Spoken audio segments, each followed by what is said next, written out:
The field for principal chief is growing in the Cherokee Nation. Coming up, Charlie Soap talks about his campaign. And from Bartlesville comes the question, are you home yet? That's up next on Green Country Perspectives.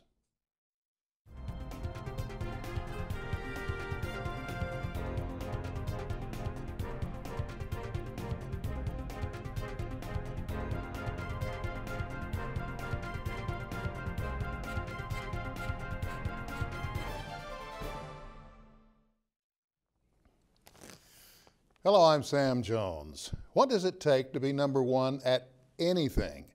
Well, if you're talking about sports, you have to be better than the other fella at whatever you're playing. It's pretty simple. Now, if you're talking about the Guinness Book of World Records, there are all sorts of unusual, offbeat categories. If you're interested in being the leader in 50 Shades of Stupid, well, all you have to do then is read the newspaper, or watch the local news, or listen to it. Now, you already know that Oklahoma has an extraordinarily high rate of divorce. In fact, we're number one in the nation. Oklahoma is also number one in the nation in percentage of cuts to education, which may explain why there are so many efforts to legislate morality coming out of Oklahoma City. And while we don't lead the nation with this one, it is worth noting that Oklahoma is facing a budget shortfall of over $600 million. Which of course means we'll probably see even more cuts to education, which will continue to keep us at the number one position. Now, state lawmakers are still talking about legislation to allow students to carry handguns on college campuses.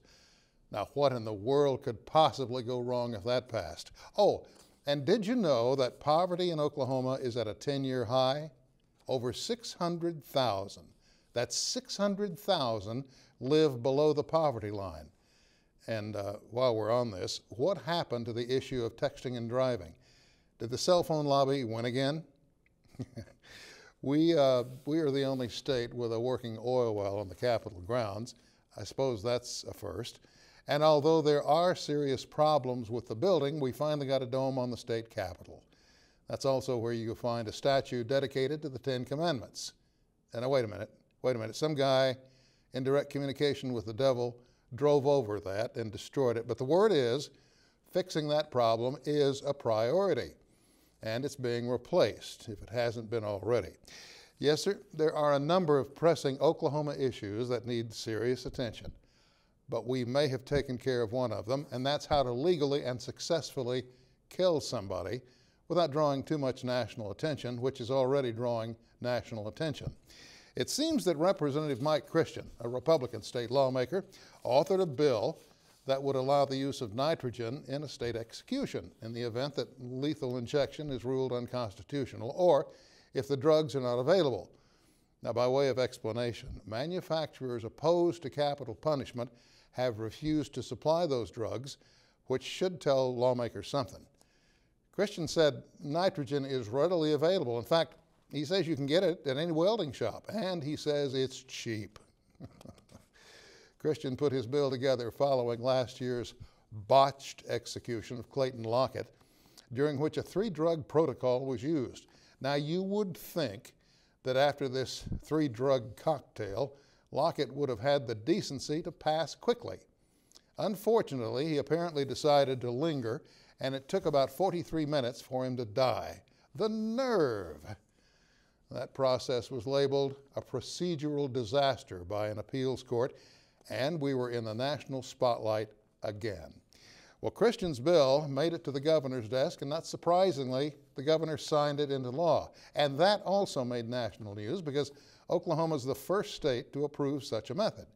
So you ask then, how does it work? Well, the intended is secured to a gurney, and a mask is then strapped over his or her face. Then you turn on pure nitrogen, and the condemned dies slowly from a lack of oxygen. Now, of course, you can expect Oklahoma to make national news again when it's used for the first time.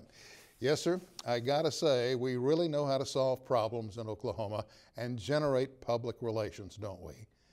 Now, if we could just do something about a $600 million budget shortage, cuts to education, guns on campus, a high poverty rate, hungry children, overcrowded prisons, a marble slab with the 10 Commandments on it, texting and driving, and then fixing all the bridges and roads, by golly, we just might make national news for all the right reasons. And Oklahoma really could be number one for a change. I'm Sam Jones, and that's my perspective. Up next, his hat is in the ring, and Charlie Soap is here to talk about his campaign for Cherokee Chief on Green Country Perspective.